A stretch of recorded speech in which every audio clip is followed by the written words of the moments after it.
बिस्मिल्लाहिर्रहमानिर्रहीम। अस्सलाम वालेकुम। कैसे हैं सब लोग? उम्मीद करता हूँ सब लोग खैरियत से होंगे। जी, हमने शुरू किया था फर्स्ट ईयर बायोलॉजी का चैप्टर नंबर 11 बायो एनर्जेटिक्स वाला जो चैप्टर है उसको हम डिस्कस कर रहे थे। उसमें जो टॉपिक डिस्कस कर रहे थे वो था सेलुलर रेस्पिरेशन। सेलुलर रेस्पिरेशन को हमने 4 डिफरेंट तरह की फेज में डिस्कस किया। उसकी जो पहली फेज थी वो था ग्लाइकोलाइसिस। ग्लाइकोलाइसिस को हमने डिटेल से डिस्कस कर लिया था। ग्लाइकोलाइसिस के बाद जो उसकी सेकंड फेज है उसका नाम है पायरुविक एसिड ऑक्सीडेशन, और उसकी जो थर्ड फेज है उसका नाम है क्रेब्स साइकिल, और उसकी जो फोर्थ फेज है उसका नाम था इलेक्ट्रॉन ट्रांसपोर्ट चेन। तो आज के लेक्चर में हम बात करेंगे पायरुविक एसिड ऑक्सीडेशन की और उसके साथ बात करेंगे क्रेब्स साइकिल की। तो अगर हम बात करें पायरुविक एसिड ऑक्सीडेशन, इसका मतलब ये है, आप लोग जानते हैं जब ग्लूकोज का मॉलिक्यूल जो है वो ब्रेक डाउन होता है इसके अंदर पायरोवेट के मॉलिक्यूल के अंदर, पायरोवेट के अंदर। अब ये जो पायरोवेट है बेसिकली ये 6 कार्बन कंपाउंड है, ये 3 कार्बन कंपाउंड है। तो अब ये जो 3 कार्बन कंपाउंड है ये सारा जो रिएक्शन है ये सेल के साइटोप्लाज्म में हो रहा होता है या साइटोसोल के अंदर हो रहा होता है। पायरोवेट का जो मॉलिक्यूल है इससे अगर हमने एनर्जी लेनी है तो इसने एंटर होना होता है माइटोकॉन्ड्रिया के अंदर। जब माइटोकॉन्ड्रिया में बेसिकली इसने जाके माइटोकॉन्ड्रिया के ये सामने आपको एक डायग्राम नजर आ रही है, तो ये इस सेल का साइटोप्लाज्म शो किया हुआ है और ये माइटोकॉन्ड्रिया शो किया हुआ है। अब माइटोकॉन्ड्रिया का ये क्या होगा, मैट्रिक्स होगा जिसके अंदर क्या होना है, क्रेब्स साइकिल होना है। अब ये जो 3 कार्बन कंपाउंड है ये माइटोकॉन्ड्रिया में जब एंटर होता है तो इसकी एंट्री के लिए खास तरह की प्रोटीन मौजूद होती है। बेसिकली ये एक्टिव ट्रांसपोर्ट के लिए साइटोसोल से माइटोकॉन्ड्रिया मैट्रिक्स में जाएगा और ये 3 कार्बन कंपाउंड है और डायरेक्टली ये क्रेब्स साइकिल में एंटर नहीं हो सकता, पहले ये चेंज होता है 2 कार्बन कंपाउंड के अंदर। तो जब ये साइटोसोल से माइटोकॉन्ड्रियल मैट्रिक्स में जाता है किसके लिए, ट्रांसपोर्ट प्रोटीन के लिए और एक्टिव ट्रांसपोर्ट के लिए, तो देन इस 3 कार्बन कंपाउंड में से एक कार्बन डाइऑक्साइड का मॉलिक्यूल रिमूव हो जाता है। तो जब कार्बन डाइऑक्साइड का मॉलिक्यूल रिमूव होता है तो इस मॉलिक्यूल में से बेसिकली इलेक्ट्रॉन और हाइड्रोजन वो निकलते हैं और माइटोकॉन्ड्रियल मैट्रिक्स में मॉलिक्यूल मौजूद होता है NAD+। ये क्या करेगा, इसमें से जो हाइड्रोजन होंगे या जो इलेक्ट्रॉन होंगे इनको अपने साथ मिलाएगा और ये क्या बना देगा, एनर्जी का मॉलिक्यूल बना देगा NADH। और कार्बन डाइऑक्साइड इधर से क्या होगी, एक कार्बन डाइऑक्साइड मॉलिक्यूल निकल गई, तो इसके साथ बेसिकली जो रिमेनिंग ये वाली अगर मॉलिक्यूल अगर कार्बन डाइऑक्साइड का निकल जाएगा तो ये वाला जो रिमेनिंग मॉलिक्यूल है ये क्या करेगा, माइटोकॉन्ड्रियल मैट्रिक्स से एक कोएंजाइम होगा, उस कोएंजाइम को अपने साथ ऐड करवाएगा। तो जब अपने साथ ऐड करवाएगा तो ये बना देगा एसिटाइल CoA, ये एक मॉलिक्यूल बना देगा। अब ये जो एसिटाइल CoA है ये बेसिकली एंटर होगा इसके अंदर क्रेब्स साइकिल के अंदर। तो अगर हम बात करें इस पायरुविक एसिड ऑक्सीडेशन में क्या हुआ है, बेसिकली पायरुवेट का मॉलिक्यूल क्या हुआ है, एंटर हुआ है किसके अंदर, माइटोकॉन्ड्रिया के अंदर। अब क्योंकि ये चार्ज मॉलिक्यूल था किसके लिए हुआ है, तो हमने ट्रांसपोर्ट के लिए बात कर ली। बेसिकली ये 3 कार्बन कंपाउंड था, ये क्या हुआ है, इसकी कन्वर्जन हुई है किसके अंदर, 2 कार्बन कंपाउंड के अंदर। और वो जो 2 कार्बन कंपाउंड है बेसिकली वो एसिटेट का कंपाउंड है, एसिटाइल CoA, ये उसके एसिटेट में क्या हो जाएगा, 2 कार्बन एसिटेट में तब्दील हो जाएगा। और ये जो 2 कार्बन एसिटेट है इसके साथ एंजाइम मौजूद है तो ये फर्दर आगे क्या करेगा, बेसिकली ये एक्टिव हो जाएगा और ये क्रेब्स साइकिल में चला जाएगा। तो ये जो पायरुविक एसिड ऑक्सीडेशन है ये शॉर्ट क्वेश्चन के हवाले से बहुत ही इंपॉर्टेंट है। बेसिकली इसको एक इंटरमीडिएट ये जो प्रोडक्ट बनी है इसको लिंक्ड रिएक्शन भी बोला जाता है, क्योंकि इसमें क्या हुआ है, इसमें पायरुवेट का 3 कार्बन वाला मॉलिक्यूल जो है वो 2 कार्बन वाले मॉलिक्यूल में एंटर हुआ है। 2 कार्बन वाले मॉलिक्यूल में क्यों एंटर हुआ है, उसकी रीजन ये थी, क्रेब्स साइकिल में कभी भी पायरुवेट का जो मॉलिक्यूल है वो डायरेक्टली क्रेब्स साइकिल में अटैच नहीं हो सकता, एंटर नहीं हो सकता, क्योंकि उसके अंदर जो प्रिकर्सर सब्सटेंस होता है जिसने इसको कैप्चर करना होता है, टेक करना होता है, वो 2 कार्बन वाले मॉलिक्यूल को क्या करता है, कैप्चर करता है। इस वजह से सेल के साइटोसोल पे जब ये माइटोकॉन्ड्रियल मैट्रिक्स में जाता है तो उसके अंदर ये क्या आती हैं, चेंजेस आती हैं। इसके बाद अब ये जो एल्डिहाइड को ए है, इसमें माइटोकॉन्ड्रियल मैट्रिक्स के अंदर एंटर होना है, इसके अंदर क्रेब्स साइकिल में। अब अगर हम बात करें क्रेब्स साइकिल की, क्रेब्स साइकिल एक ऐसा सेलुलर प्रोसेस है जिसके अंदर क्या होता है, बेसिकली एक साइक्लिक पाथवे है जिसमें एटीपी और एनएडीपीएच के मॉलिक्यूल बनाए जाते हैं, और फिर बाद में ये जो एटीपी है या जो एनएडीपीएच है, इसमें से भी एटीपी के मॉलिक्यूल को रिमूव करवाएंगे या बनवाएंगे और डिफरेंट तरह के सेल के मेटाबॉलिज्म के लिए उनको क्या किया जाएगा, यूटिलाइज किया जाएगा। अगर मैं इसकी डेफिनेशन की बात करूं, क्या होगी, the cyclic pathway in which ATP and NADH are produced as energy packets for the formation of different activities of body are called Krebs cycle. Different body activities जो बॉडी की हैं उनको परफॉर्म करवाने के लिए बेसिकली Krebs cycle में ATP और NADPH के कुछ एनर्जी पैकेट बनाए जाते हैं ताकि जब बॉडी के अंदर ये डिफरेंट तरह की एक्टिविटीज होनी है वो अच्छे तरीके से परफॉर्म हो सके।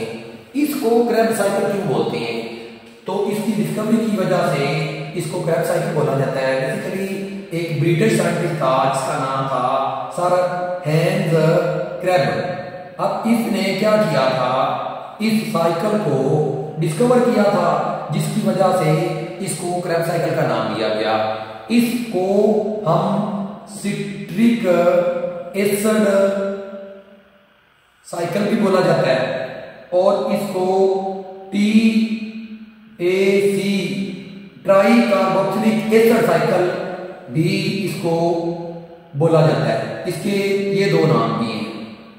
अब ये ट्राई कार्बोक्सिलिक एसिड साइकिल और सिट्रिक एसिड साइकिल क्यों बोला जाता है, ये भी हम साइकिल में ही डिस्कस कर लेते हैं। तो अगर हम बात करें इस Krebs साइकिल के बेसिकली साइक्लिक पाथवे की, ये स्टार्ट कहां से होगा, बेसिकली माइटोकॉन्ड्रियल मैट्रिक्स के अंदर एक प्रीकर्सर सब्सटेंस मौजूद होगा। उस प्रीकर्सर सब्सटेंस का नाम है ऑक्सैलोएसीटेट। अब ये जो ऑक्सैलोएसीटेट है ये 4 कार्बन वाला कंपाउंड है। ये क्या करेगा, माइटोकॉन्ड्रियल मैट्रिक्स के अंदर बेसिकली ये जो एसिटाइल को ए था इसको टेक करेगा और माइटोकॉन्ड्रियल मैट्रिक्स में से वाटर का मॉलिक्यूल इसके साथ ऐड अप होगा तो ये ऑक्सैलोएसीटेट सिट्रेट में कन्वर्ट हो जाएगा। तो जब ये सिट्रेट में कन्वर्ट होगा मीन एसिटाइल को ए और वाटर का मॉलिक्यूल इसके साथ एंटर होता है तो इस ऑक्सैलोएसीटेट किसमें कन्वर्ट होगा, सिट्रेट में। तो इसमें ये जो इसका कोएंजाइम इसके साथ मौजूद था एसिटाइल को ए के साथ, ये रिमूव हो जाएगा और बाकी जो कंपाउंड है मीन अगर आप इस डायग्राम के ऊपर आए, ये वाला जो मॉलिक्यूल है ये Krebs साइकिल में इसका पार्ट हो जाएगा और ये जो एसिटाइल को ए इसके साथ अटैच हुआ था वो रिमूव हो जाएगा। अब ये जो सिट्रेट है इस सिट्रेट को सिट्रिक एसिड भी बोलते हैं। ये 6 कार्बन कंपाउंड है और बेसिकली इस सिट्रेट के अगर स्ट्रक्चर को देखेंगे तो इस सिट्रेट के स्ट्रक्चर के अंदर 3 कार्बोक्सिलिक ग्रुप मौजूद होते हैं जिसकी वजह से इसको TAC के नाम से भी जाना जाता है, ट्राई कार्बोक्सिलिक एसिड के ट्राई कार्बोक्सिलिक एसिड साइकिल के नाम से भी जाना जाता है क्योंकि इसमें जो पहला कंपाउंड बनता है वो ऐसा क्या ऑर्गेनिक कंपाउंड है जिसके अंदर 3 कार्बोक्सिलिक ग्रुप मौजूद होते हैं जिसकी वजह से इसको TAC के नाम से जाना जाता है। अब ये जो सिट्रेट है ये क्या करेगा, बेसिकली इसमें से डिहाइड्रेशन होगी।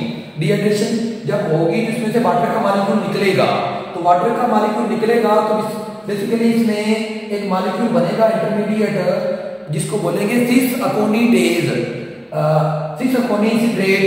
वो क्या होगा, फिर दोबारा वाटर का मॉलिक्यूल यूज करेगा और वो आइसोमराइज हो जाएगा आइसोसिट्रेट में। आप सिंपली ये कह सकते हैं सिट्रेट की आइसोमराइजेशन होगी और आइसोमराइजेशन से सिट्रेट आइसोसिट्रेट में कन्वर्ट हो जाएगा तो ये भी क्या होगा, 6 कार्बन कंपाउंड होगा। अब ये जो आइसोसिट्रेट है इस के अंदर दो काम होने हैं। इसमें एक तो इसकी ऑक्सीडेटिव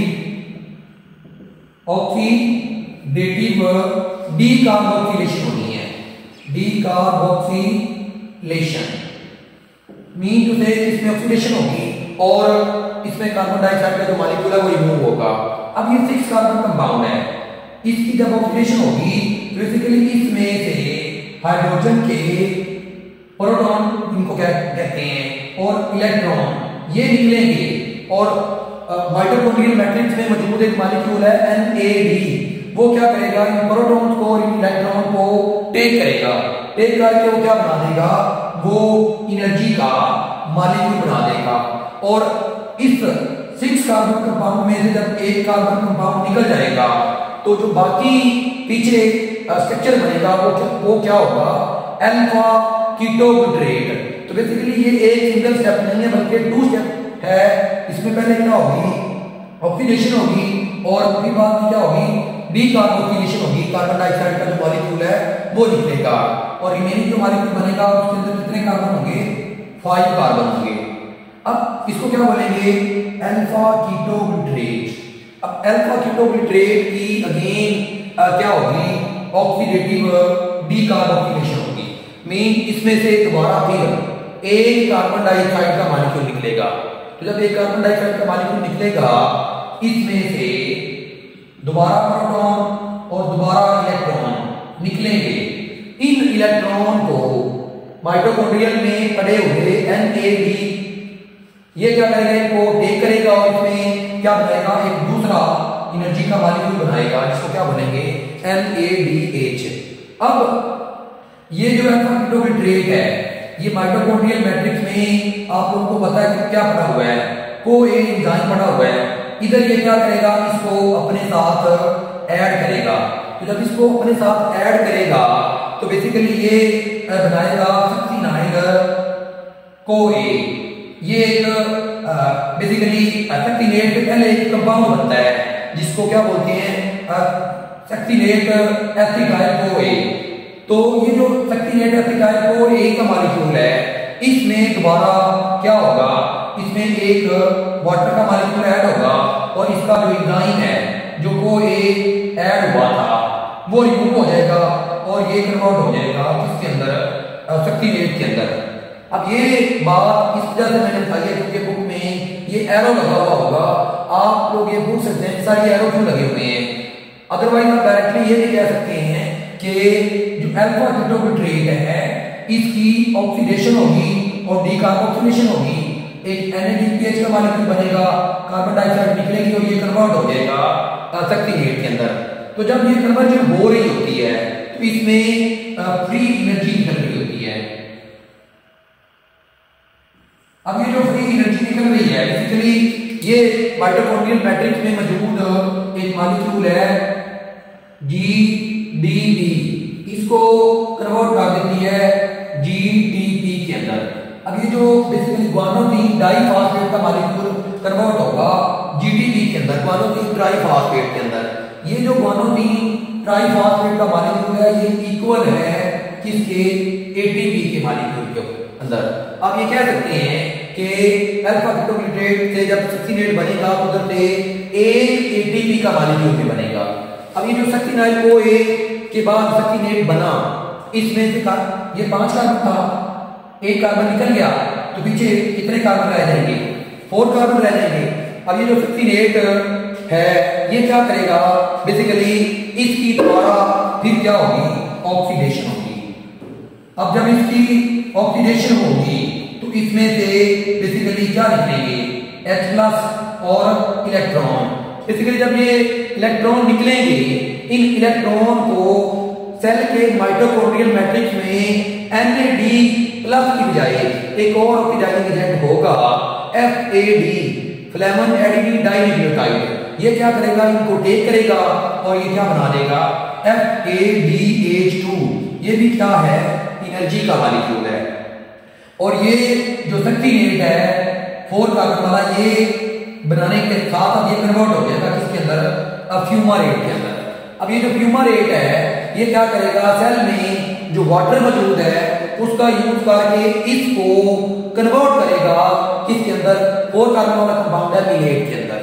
और ये जो मिलेट है ये क्या करेगा, अगेन दोबारा पहले वाला जो प्रीकर्सर सब्सटेंस बनाने के लिए इसमें से क्या निकलेगा, हाइड्रोजन निकलेंगे, प्रोटॉन निकलेंगे, मीन इसकी क्या होगी, ऑक्सीडेशन होगी। जब इसकी ऑक्सीडेशन होगी इन हाइड्रोजन को और इन इलेक्ट्रॉन को सेल के माइटोकॉन्ड्रियल मैट्रिक्स में मौजूद NAD टेक करेगा और वो क्या बनाएगा, NADH बनाएगा। और ये जो मिलेट 4 कार्बन कंपाउंड है ये कन्वर्ट हो जाएगा किसके अंदर, ऑक्सैलोएसिटेट के अंदर।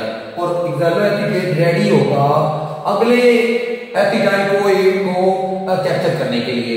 तो अगर हम इनके स्टेप की बात करें तो ये सामने आपको नजर आ रहे होंगे।